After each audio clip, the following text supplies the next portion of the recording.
Aí, deputado, por que a senhora acha que tem que a luta indígena da resistência tem que estar viva? A senhora acha que tem que estar viva? A luta, eu penso que é negar a nossa brasilidade, né? Se a gente negar a nossa condição indígena. Acho que assim, o santuário ele tem uma série de simbolismos que são absolutamente importantes.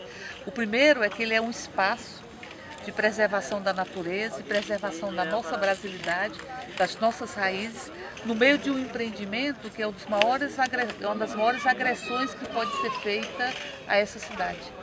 Então, eles falam que o Noroeste está no Brasília Revisitada, mas o Brasília Revisitada ele foi feito quando havia uma outra Brasília. Brasília não tinha esse nível de ocupação irregular da terra, não tinha esse nível de grilagem oficial ou oficiosa que aconteceu na nossa cidade. Então o Noroeste é um bairro que representa uma agressão à cidade e uma agressão a toda a concepção que nós temos de uma cidade como um espaço onde a gente se encontra e não onde a gente se perde. E o Noroeste, no meio dele, tem um santuário.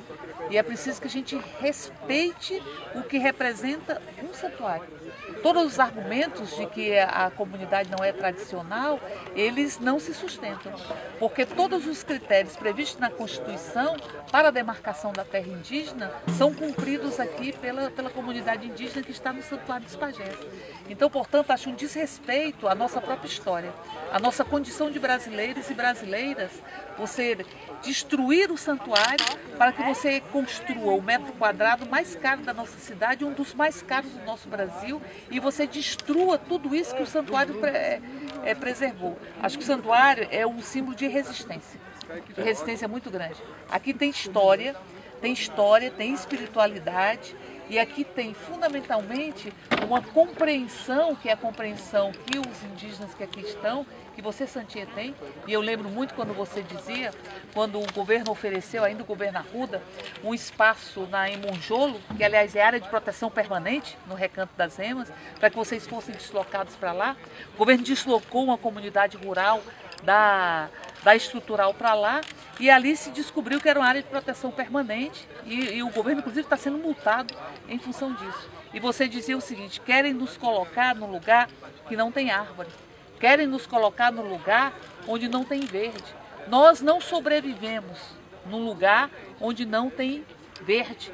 Querem nos colocar no lugar que vão nos desgarrar, que vão nos arrancar da relação que a gente tem com os nossos ancestrais. Então, deputada, mas o bairro, ele se diz ecológico, o bairro verde, mas primeira coisa que ele fez foi matar as águas que existiam aqui. A nascente, como é um aquífero, as áreas de recarga do Paranoá e Lago Norte. Se o bairro é ecológico, é um bairro verde, quem é mais ecológico do que esse bairro verde? Porque eles estão construindo com a nossa água, eles roubaram a nossa rede de água.